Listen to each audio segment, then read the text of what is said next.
নারে তাকবীর। আল্লামা সাইদি রহমাতুল্লাহি আলাইহি যারা মেরেছে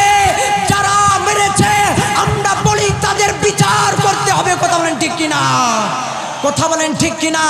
যারা ষড়যন্ত্র করে মেরেছে আমরা বলতে চাই তাদের যদি বিচার না করা হয় তাহলে ডিমলাবাসী তাদেরকে শাস্তি করবে। কথা বলেন ঠিক কিনা? সম্মানিত প্রিয় ভাইরা আমার, শূন্য শূন্য চরখড়িবাসী শূন্য দিয়া মন ভালো লাগলো আপনাদের এই মাহফিল আয়োজন, ভালো লাগলো আপনাদের এই মাহফিল আয়োজন। আজকের মাহফিলের প্রধান বক্তা মাওলানা মোহাম্মদ উমর ফারুক সিদ্দিকী সাহেব জানেন গো সবাই, আরো আছেন জাহিদুল ইসলাম পঞ্চগড়ি দেখছেন গো সবাই। সবাই মওলা মালিকের গোলাম, সবাই মওলা আল্লাহর গোলাম, জান্নাত যেতে চাই। কারা কারা জান্নাত যাইবেন হাতের লারা দেন সবাই, হাত লারা দেন সবাই, হাত লারা দেন সবাই।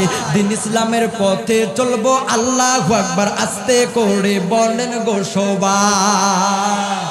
হাসিনা পালে যাওয়ার পরে আমরা খুশি হইছি ভাই, স্বৈরাচারী পালিয়ে যাওয়ার পরে আমরা খুশি হইছি ভাই। তাই তো আমরা সবাই মিলে নারে তাকবীরের একটা স্লোগান দেই না ভাই? নারে তাকবীর।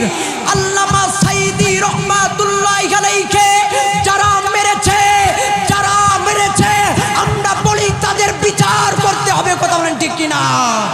কথা বলেন ঠিক কিনা? যারা ষড়যন্ত্র করে মেরেছে আমরা বলতে চাই তাদের যদি বিচার না করা হয় তাহলে ডিমলাবাসী তাদেরকে শাস্তি করবে। কথা বলেন ঠিক কিনা? সম্মানিত প্রিয় ভাইরা আমার অত্যন্ত মহব্বত আমার প্রিয় শায়েখ মাওলানা উমর ফারুক সিদ্দিকী সাহেব এসে গেছে। আর আমি কথা বলতে চাই না, ইনশাআল্লাহ যদি আল্লাহ তাআলা তৌফিক দান করে আবারও দেখা হবে কোরআনের মঞ্চে। আপনারা অবশ্যই ইউটিউবে শুধু আমার নামটা সার্চ দিলে অনেক ওয়াজ পেয়ে যাবেন। আর কথা বলা ঠিক হবে না, আপনাদের কাছে দোয়া চাই আল্লাহ তাআলা যেন আমাকে সারা পৃথিবীময় দিনের দায়ী হিসাবে কবুল করে। সকলে বলি আল্লাহুম্মা আমিন।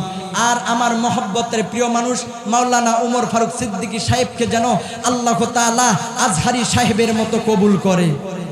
আরো জোরে আমিন হবে না? ইনশাআল্লাহ দেখা হবে আবারও কোনো কোরআনের মঞ্চে। নাসরুম মিনাল্লাহি ওয়া ফাতহুন করিব। আসসালামু আলাইকুম ওয়া রাহমাতুল্লাহি ওয়া বারাকাতুহু।